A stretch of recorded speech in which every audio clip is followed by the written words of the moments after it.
The Apple TV crime drama Dope Thief delivered another intense chapter in Ray and Manny's story following the show's 2-episode premiere.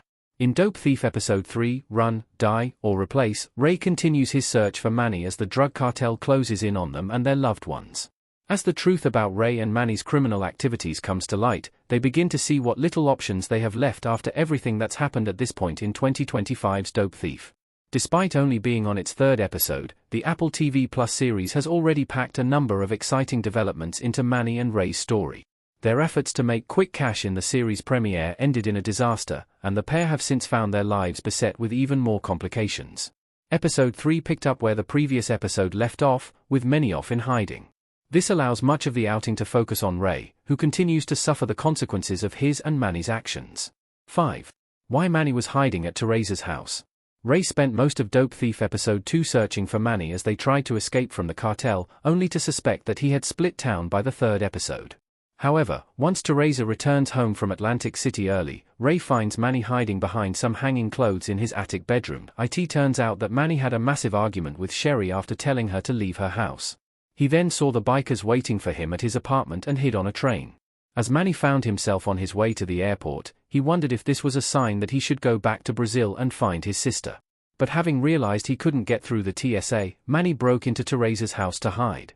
He chose that specific place to hide from the authorities simply because he was sure Teresa wouldn't be there.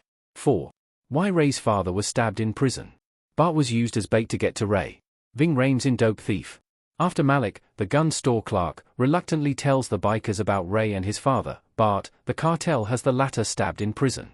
Once Ray arrives at the prison, he finds the bikers waiting to kill him, realizing that the stabbing was meant to lure Ray out of hiding. Ray manages to stall the attack long enough to see Bart in a hospital bed, wounded but alive. Unfortunately, Bart has realized from his assault that it was because people were looking for Ray over something he did. This makes their father-son relationship even more tense than before, especially as Ray leaves him with a spiteful farewell, expecting to die just moments later. How Ray survives the biker ambush at the prison. Ray's life was saved by some miraculous intervention. Ray standing in front of a group of killer bikers in Dope Thief. Ray was ready to die fighting the bikers outside the prison, hoping Teresa and Michelle didn't have to witness it firsthand. While all hope seems lost for Ray, he appears to have been saved by a miracle at the last minute. After seeing Ray with the suspicious bikers in the prison's nearby bar, the bartender calls the authorities, warning them that something terrible is about to happen. By the time Ray steps outside, ready to go down shooting, the police arrive and arrest the bikers, with Ray thanking God for letting him live another day.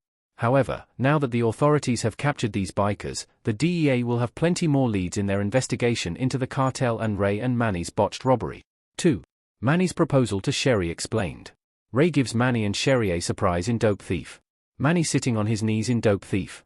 While searching for Manny in his apartment, Ray finds a hidden case containing an engagement ring that his friend intended to offer Sherry. Later on in the episode, when Manny and Sherry are arguing, Ray tries to prove to her how much Manny loves her by revealing the engagement ring. Though Ray puts both Manny and Sherry on the spot, Manny ends up proposing to Sherry. The episode's final scene implies that Sherry said yes, as Manny claims they were all celebrating with a bottle of champagne. It's unclear when or how Manny was actually going to propose, but Ray's intervention certainly made it happen sooner than planned regardless. 1. Whose head was in that box, and why? The cartel sends another disturbing message in Dope Thief. Morgan Freeman opens a package at the end of C7EN. It seems like Dope Thief took some cues from David Fincher's C7EN with this episode. After Manny proposes to Sherry at her house, Ray finds a box sitting out on her front lawn. Ray opens it to find Malik's severed head staring at him, as the bikers had him shot dead while torturing him for information.